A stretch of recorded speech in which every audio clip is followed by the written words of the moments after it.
вот сейчас мне 16. 16. Вот если бы ты 10 лет назад родилась, сколько тебе сейчас было лет? Да не может мне быть 6. Почему-то все говорят, типа, 6, и никто, блядь, А, хуесос, как он пролез! Ладно, допустим, если я скажу, что мне было бы 6, но это не так, В смысле, все правильно? да? Ну просто, Ну. блядь, они так все снимают, нахуй, говорят то, что нет, это неправильно. Не, красава, все правильно. Просто многие тупят.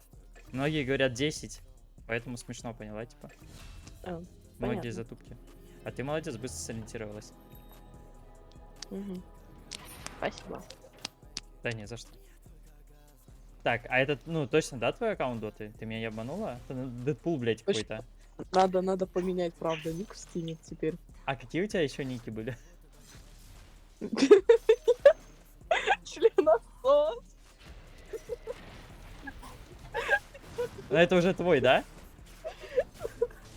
А в ТГ проходит розыгрыш арканы.